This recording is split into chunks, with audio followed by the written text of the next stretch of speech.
Hello મિત્રો, સ્વાગત છે તમારું જય શ્રી કિચનમાં। તો આજે આપણે બનાવવાના છીએ તલની ચીક્કી। તો તલની ચીક્કી બનાવવા માટે મેં અહીંયા 1 વાટકો તલ લીધા છે અને સામે 1 વાટકો ગોળ લીધો છે અને 3 થી 4 ચમચી ઘી લીધું છે। તો ગ્રામમાં 250 ગ્રામ તલ છે અને સામો આપણે 250 ગ્રામ ગોળ લેવાનો છે। તો હવે પહેલા આપણે તલને શેકી લઈશું। તો આપણે પહેલા ગેસ ચાલુ કરી દઈશું, પછી એક પેન મૂકી દઈશું, તેમાં આપણે તલ શેકી લઈશું। એકદમ સરસ રીતે તેલ શેકાવા દેવાના। તલ ક્રિસ્પી બને એટલા માટે આપણે તલને શેકવાના છે। તલ જો આપણા ફૂટવા લાગ્યા છે,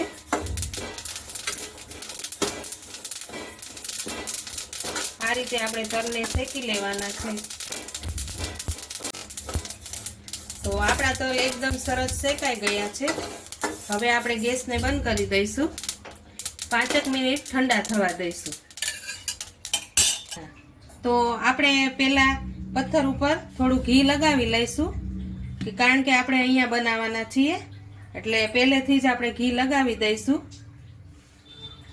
પછી ગળનો પાયો લેતા હોય ત્યારે નહીં, પહેલેથી જ લગાવી લેવાનું છે, કારણ કે આપણે કોઈ થાળીમાં બનાવતું હોય છે, કોઈ આમનમ બનાવે, એટલા માટે આપણે અહીંયા પ્લેટફોર્મ ઉપર ગ્રીસ કરી લઈશું। તો આપણે 2 થી 3 ચમચી જેટલું ઘી એડ કરી દઈશું। ઘી ગરમ થઈ જાય એટલે તેમાં ગળ એડ કરી દઈશું। આપણે ગેસની ફ્લેમ ધીમી જ રાખવાની છે, જ્યાં સુધી થોડોક ગળ ઓગળે નહીં ત્યાં સુધી આ રીતે ધીમે ધીમે હલાવતા જવાનું છે।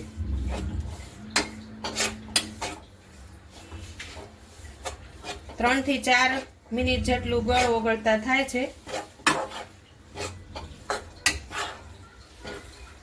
તલની ચીક્કી બનાવવા માટે આપણે પરફેક્ટ ગળનો પાયો જ જોવાનો હોય છે। જો આપણો પાયો સરખો ન હોય તો આપણી ચીક્કી સરસ બનતી નથી। આ રીતે આપણે ધીમે ધીમે એક સરખો કરી લઈશું। તો આપણો ગોળ જો એકદમ સરસ ઓગળી ગયો છે। હવે તેને ધીમે ગેસે આપણે સતત હલાવતા રહેવાનું છે। તો આપણા ધીમે ધીમે બબલ્સ આવવા મળ્યા છે। તમે આમાં દેશી ગોળ લઈ શકો છો અથવા કોલ્હાપુરી ગોળ આવે તે પણ યુઝ કરી શકો છો। અહીંયા મેં દેશી ગોળનો ઉપયોગ કર્યો છે। આ રીતે આપણે પાયો લેવાનો છે।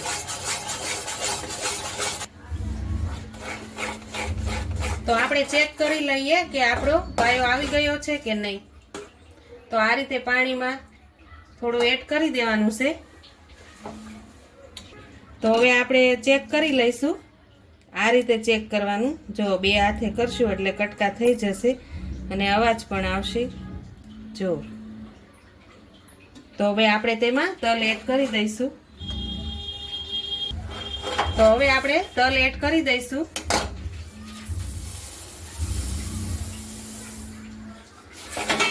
પછી તેને બધા જ મિક્સ કરી લઈશું। આ રીતે બધું જ મિક્સ કરી લઈશું એક જ સરખું।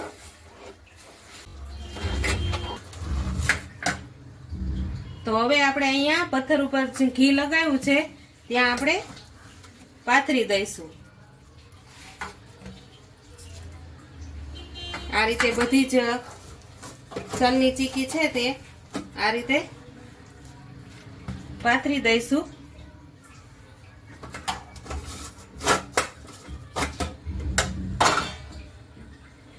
હવે આપણે થોડો ઘીવાળો હાથ કરી લઈશું, પછી તેને આ રીતે કરી લઈશું એક જ સરખી।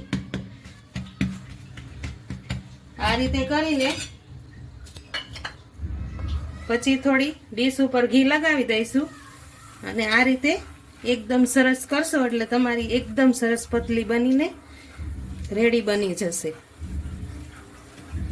જો આ રીતે તમે ડીશથી કરશો ને તો પણ તમારી એકદમ સરસ પતલી બનીને રેડી થશે. હવે થોડું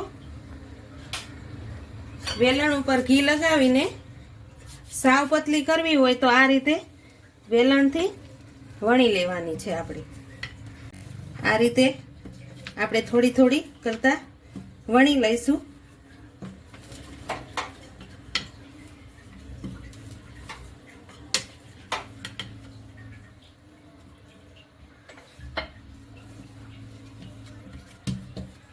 તો હવે આપણે થોડુંક ગરમ છે ત્યાં જ આપણે કાપા પાડી લઈશું.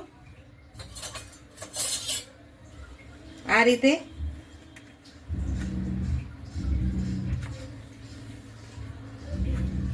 તમારે જો કાપા ન પાડવા હોય ને આમનામ કરવી હોય તો થોડુંક ઠંડુ થઈ જાય પછી જ તેને એમનામ કટિંગ કરી શકો છો. અહીંયા મેં એકદમ સરસ કાપા પાડી લીધા છે.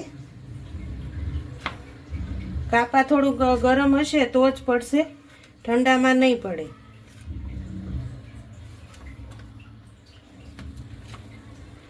તો આ રીતે આપણે બધા જ કાપા પાડી લઈશું.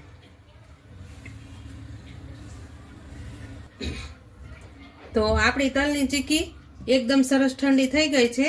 હવે તેને આપણે કાપી લઈશું. આ રીતે જો એકદમ સરસ પતલી બનીને રેડી થઈ છે.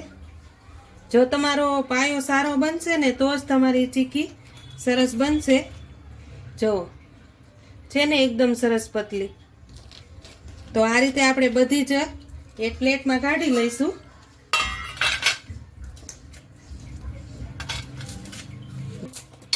આ રીતે બધી જ આપણે જો એકદમ સરસ બનીને રેડી થઈ છે.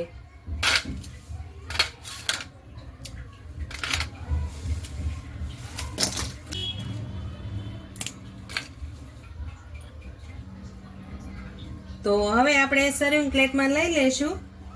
તો આ રીતે આપણે બધી જ તલ સાંકળીને રાખી દઈશું. ગુજરાતીમાં તો આપણે તલ સાંકળી પણ કહીએ છીએ અને તલની ચીક્કી પણ બોલે છે.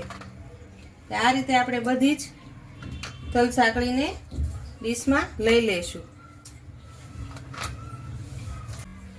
તો તૈયાર છે આપણી તલની ચીક્કી. તો જો તમને મારો આ વિડીયો પસંદ આવ્યો હોય તો લાઈક કરજો, શેર કરજો અને મારી ચેનલને સબસ્ક્રાઈબ કરજો અને કોમેન્ટ કરીને કહેજો કે તમને મારા તલની ચીક્કી કેવી લાગી.